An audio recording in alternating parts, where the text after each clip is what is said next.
अस्सलाम वालेकुम viewers, welcome back to my channel kingdoms life. उम्मीद है आप सब खैरियत से हो।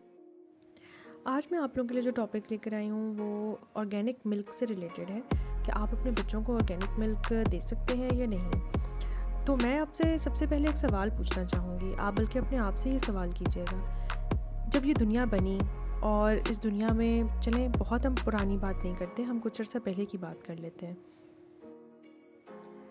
क्या आपने कभी सोचा है कि जब ये फार्मूला मिल्क नहीं था, ये डब्बे का मिल्क नहीं था, दूध नहीं था मार्केट में या दुनिया में, तो पहले लोग क्या करते थे? पहले भी तो ये मसाइल होते होंगे लोगों के कि वो दूध नहीं पिला सकती होंगी माएँ, कोई ना कोई मसला हो जाता होगा।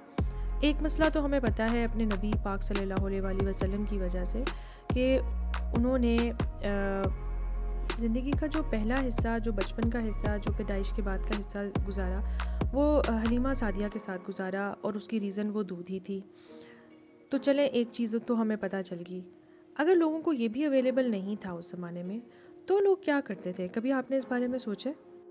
अगर नहीं सोचा तो आज चलें इस बारे में सोचते हैं और देखते हैं कि फार्मूला मिल्क या डब्बे का दूध जो है वो देना इतना ज़रूरी है या नहीं। चले, मैं और किसी की नहीं, अपनी ही बात करती हूँ।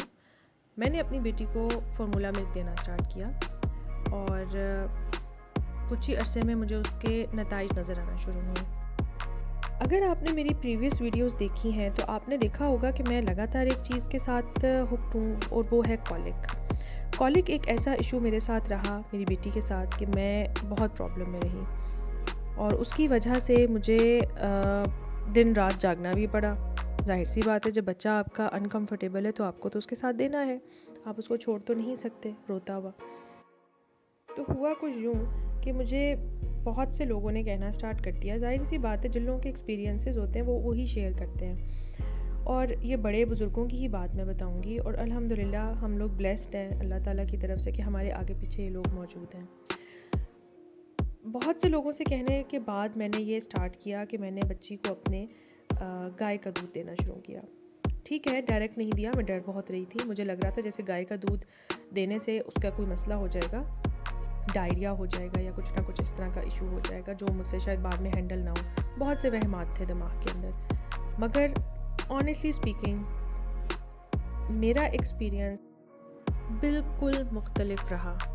हैरान होंगे आप सब, जो लोग जानते होंगे या जो लोग इस फार्मूले पे ऑलरेडी अमल कर रहे होंगे वो लोग तो डेफिनेटली प्राउड फील कर रहे होंगे ये बात सुनने के।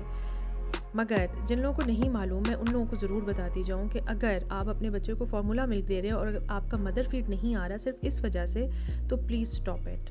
You don't need to do this. आपको ये करने की ज़रूरत नहीं है। आप सीधा से आराम से गाय का दूध, बकरी का दूध, भैंस का मैं ख़ुद अभी भी सोचती हूँ, मगर मेरे ख़्याल में मैंने ऐसा भी सुना है कि लोग भैंस का भी देते हैं।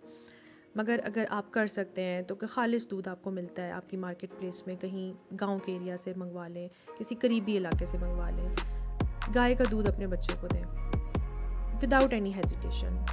कोई मसला नहीं होगा आपको, मान लीजिएगा, क्योंकि मैं एक्सपीरियंस ऑलरेडी कर चुकी हूँ। मेरी बेटी का कॉलिक सबसे ज़्यादा प्रॉब्लमेटिक था and as I started cow milk, मैंने जैसे ही गाय का दूध स्टार्ट किया है, मेरी बेटी का ये प्रॉब्लम सॉल्व हो गया है। मुझे बिल्कुल भी मसला नहीं है अब, बिल्कुल भी इसको बर्प का इशू नहीं होता और स्टूल पास करने का मसला भी मेरा सॉल्व हो गया है बेटी का। आप हैरान होंगे, ये डब्बे का दूध है। इस डब्बे के दूध में क्या मौजूद है हमें नहीं मालूम, किन किन फार्मूला से गुजर के ये बना है हमें नहीं मालूम, नेचुरल नहीं है ये। और ये चीज़ मैं एक्सपीरियंस करने के बाद बहुत मुतमईन होके कह सकती हूँ कि आप बेफिक्र होके गाय का दूध अपने बच्चों को दे दें अगर आपका दूध अनफ नहीं है। आप खुद पढ़ लीजिएगा, डब्बों के पीछे लिखा होता है कि ये कुदरती दूध नहीं है। आप ख़ास तौर पे अपने डब्बों को चेक कीजिए। आप यकीन मानिए, मैं जिस प्रॉब्लम में थी और जिस प्रॉब्लम से मैं अब निकल चुकी हूँ, अल्हम्दुलिल्लाह मुझे 2 हफ़्ते से ज़्यादा हो चुका हुआ है। मेरा मसला 100% रिज़ॉल्व हो चुका हुआ है।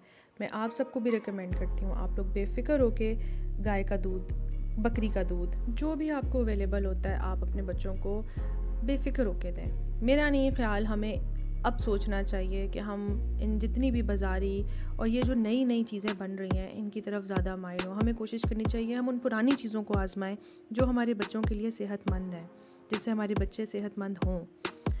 और एक और बात मैं ज़रूर कहूँगी कि गाय के दूध में थोड़ा सा पानी और सौंफ ऐड करके उसको उबाल लें, क्योंकि हमारे यहाँ खालिस चीज़ें, हमारी बदकिस्मती है कि हम लोग जिस दौर से गुज़र रहे हैं इसमें मिलावटें बहुत की जाती हैं। तो बॉयल्स अच्छे तरह से देते हुए आप उसके अंदर सौंफ ज़रूर थोड़ी सी ऐड करें। यकीन माने आप लोग मुझे दुआएं देंगे कि मैंने आप लोगों के साथ एक इतनी बड़ी चीज़ शेयर की है जो मेरा बहुत बड़ा मसला था। और ऑनेस्टली स्पीकिंग मुझे पूरी उम्मीद है जिन जिन के मसाइल हैं वो ज़रूर रिजॉल्व होंगे। Feel your self lucky if you have this facility around your self. अगर आप लोगों के पास आपके सराउंडिंग में ये सहूलत मौजूद है जिसमें आपको दूध खालिस मिल सकता है, या बकरी का या गाय का, जिसका भी, तो आप अपने आप को बहुत लकी महसूस करें और इस फैसिलिटी को अवेल करें, इसको इस्तेमाल करें।